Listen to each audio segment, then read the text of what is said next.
simple lang to. Hindi ako perpekto.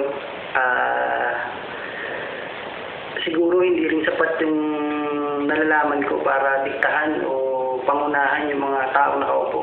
Pero kung ako sa inyo, kayong mga politiko, hindi kayo nararapat dyan sa pwesto nyo. Kasi kung ako ang nasa posisyon nyo, kung makikinig lang kayo sa mga katulad ko na mamamayan, na bukas ang kaisipan tungkol sa mga bagay-bagay, alam kong malayo pang mararating ng Pilipinas. Hindi lang ito.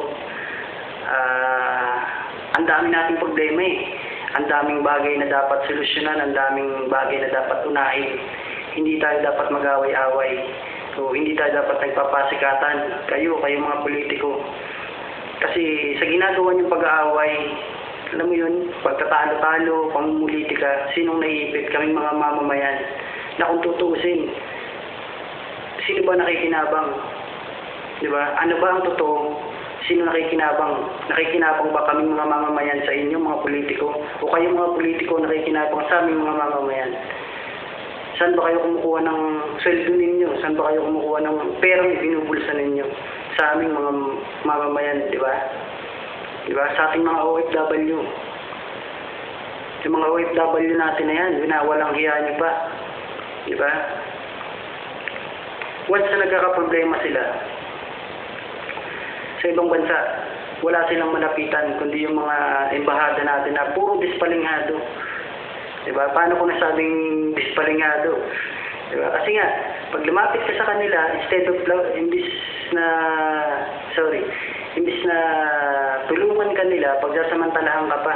Kasi hihingihan ka ng pera, nandun yung kailangan mo pang ibayad yung puri mo, o ibebenta ka pa nila sa ibang lahi para lang magkapera sila.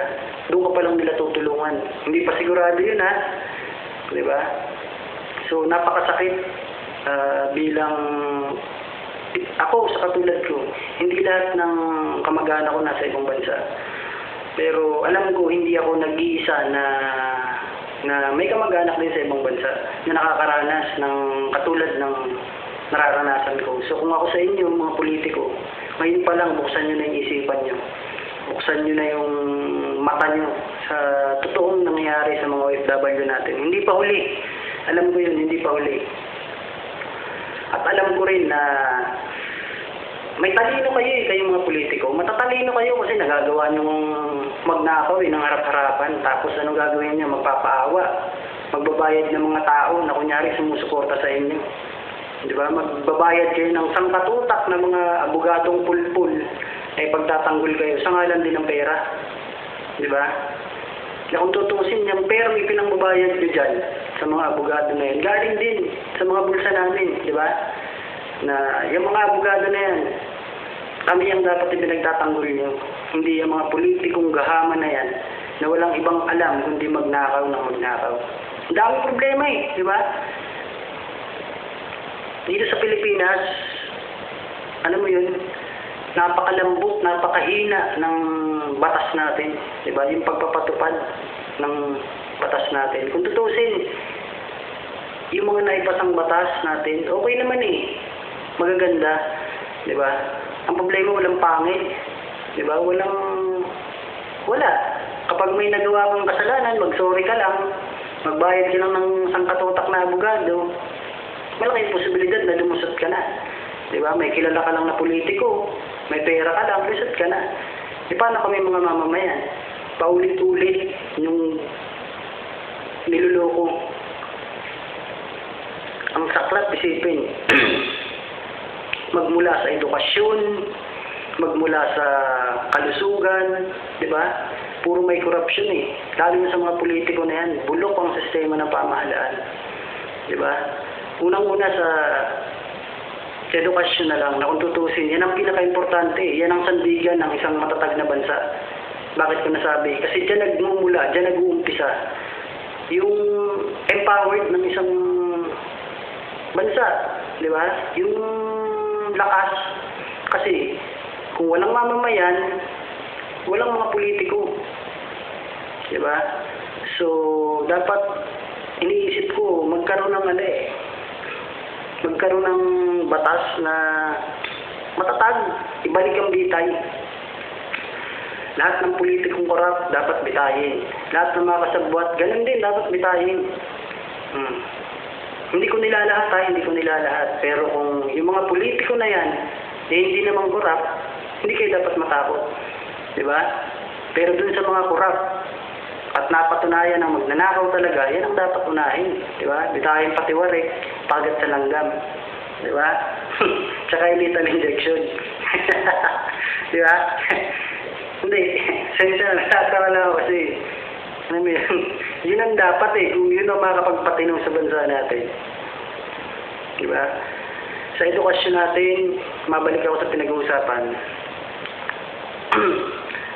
Ultimo na lang mga libro, diba? Tinitipid o kinukurap, diba? Nag-overpricing para makakurap yung mga ilang, alam mo yun, tiwaling opisyal dyan sa DepEd.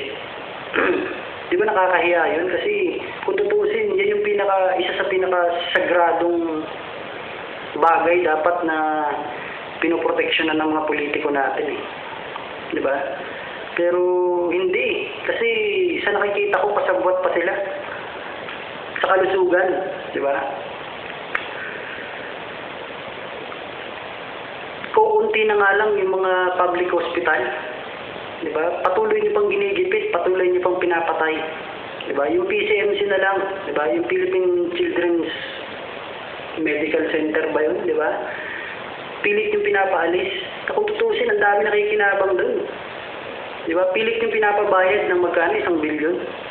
Diba? Parang kalukuhan naman kasi kung pababayarin niyo lang din naman ng 1 bilyon yun, ba't di niyo singilin yung mga nagnakaw sa gobyerno natin higit pa sa 1 bilyon na makukuha niyo? Diba? Yung Estabi niya Medical Center, isa sa pinakamura dati. Pero ngayon, di ba?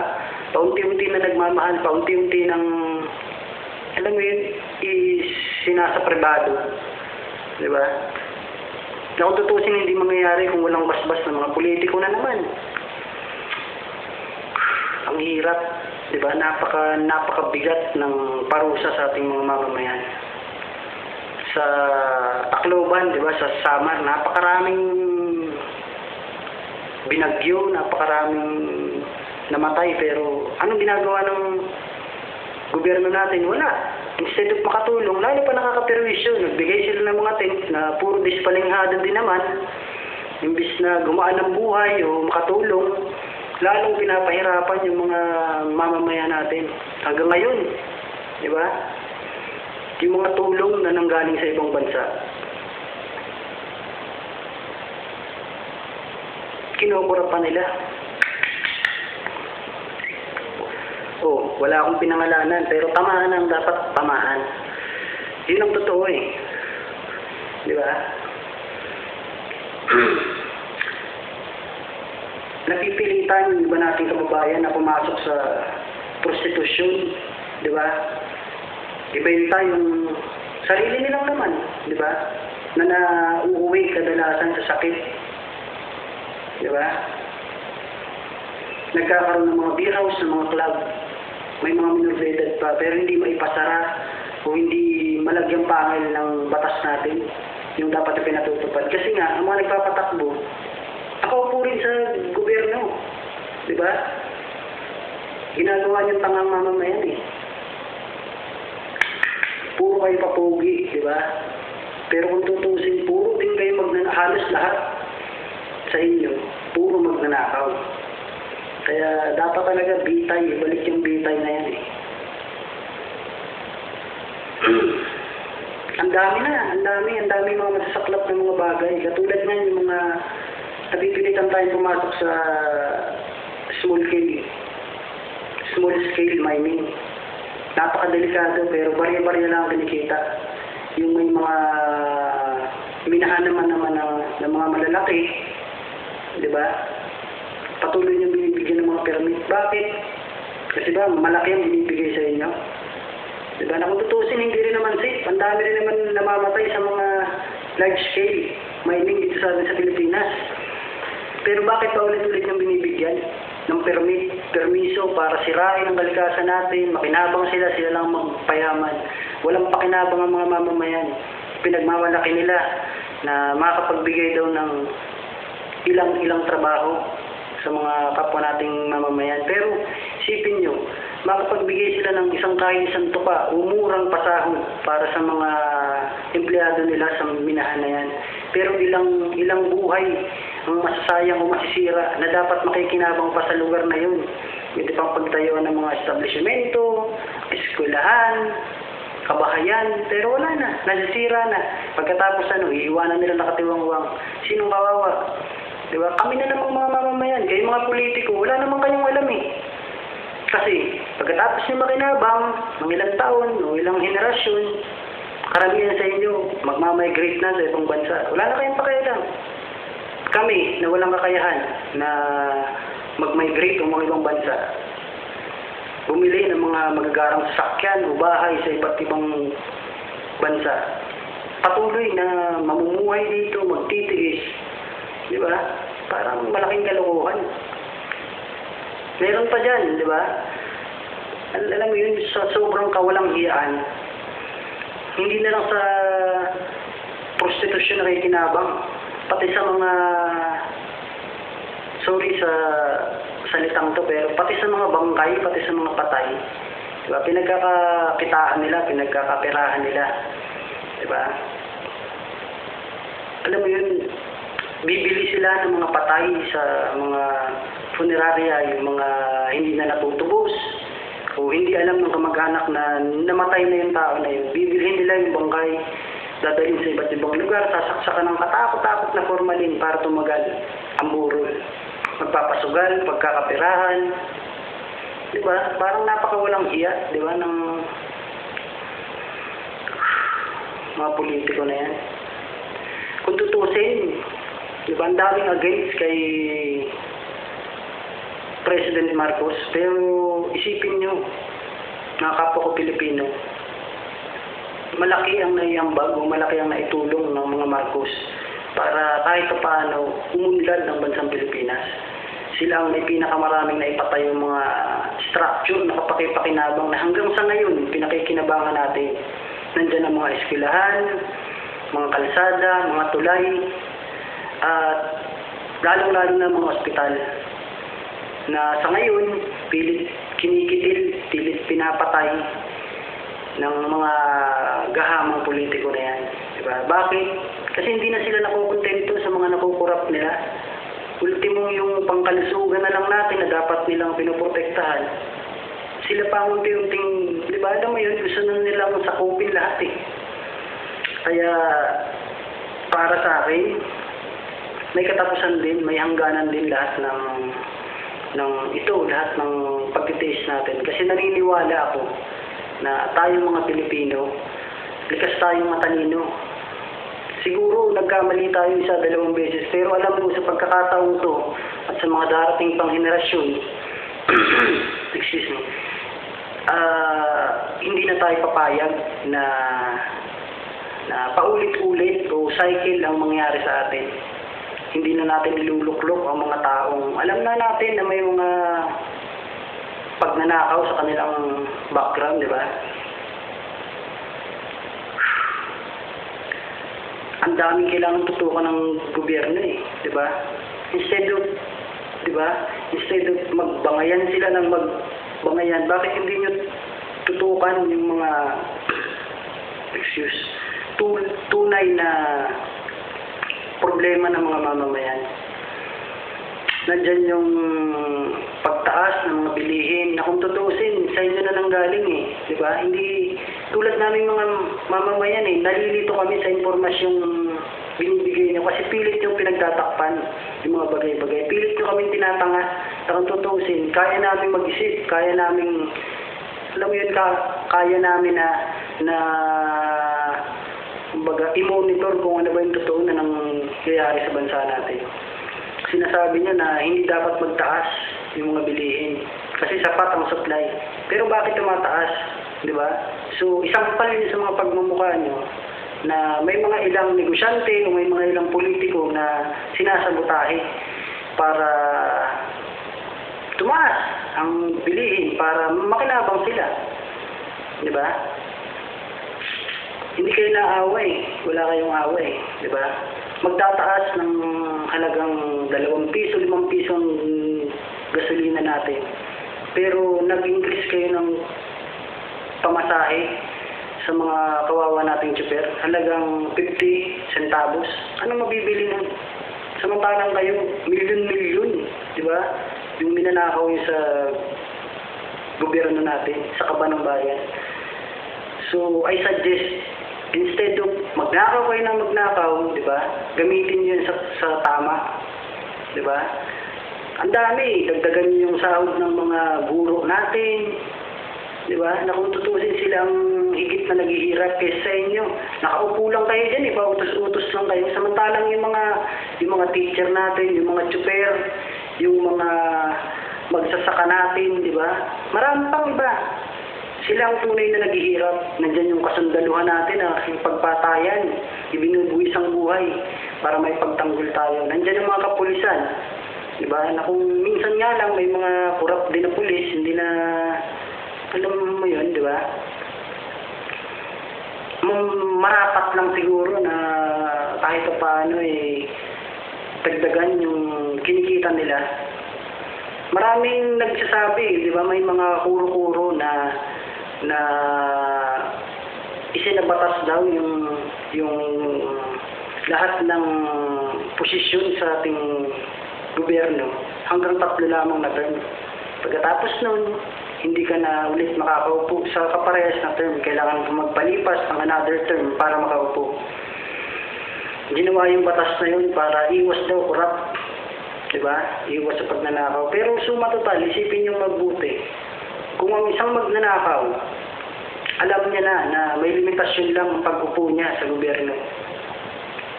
Hindi ba sasamantalahin niya na para makapagnakaw? Kasi alam niya na diba, kahit anong mangyari, o ano pa man, may naibulsa na siya, may nanakaw na siya. O kung makasuhan man siya, may pambayad na siya ng mga abogadong pulpul para mailabas siya. Pagkatapos, makabili siya ng bahay sa ibang bansa, kapag migrate, tapos ang kaso. Sinong kawawa? Diba? Tayo na namang mga huwan.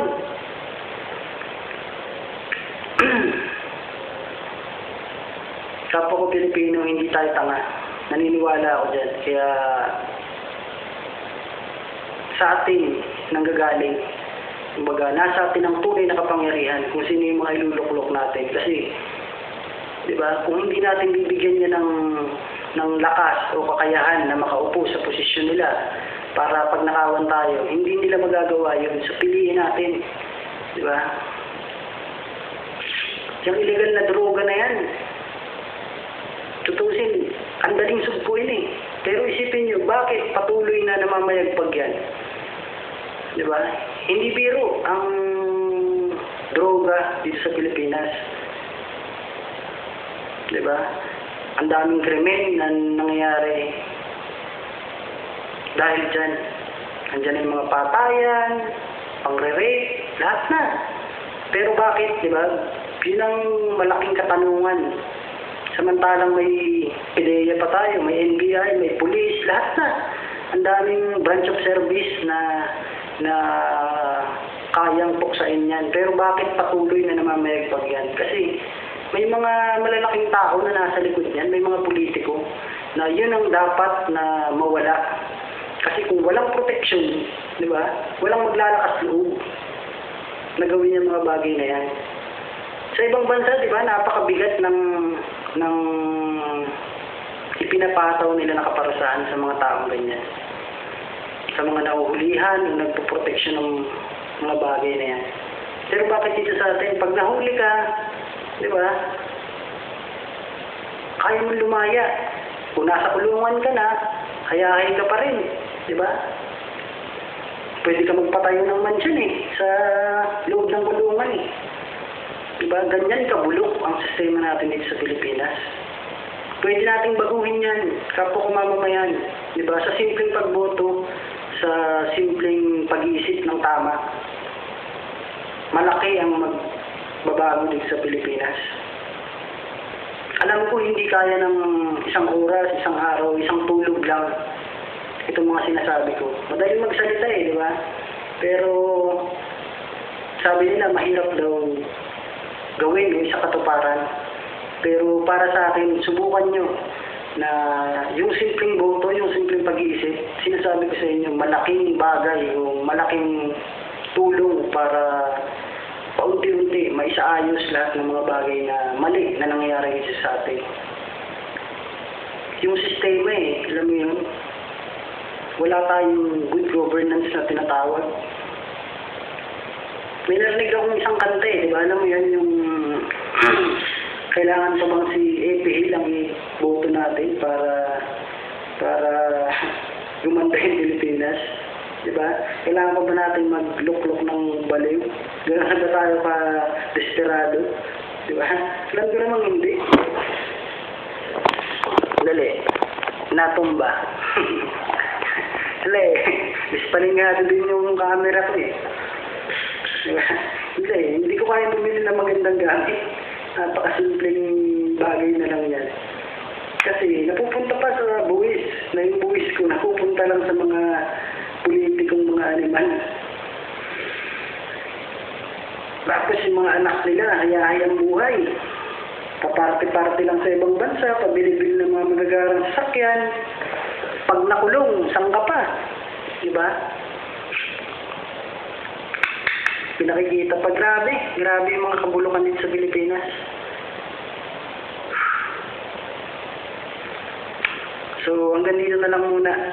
Medyo nadadrain na yung utak ko. Napaka kong kain kain muna ako, tas pahinga ng konti. Mamaya, tuloy ulit.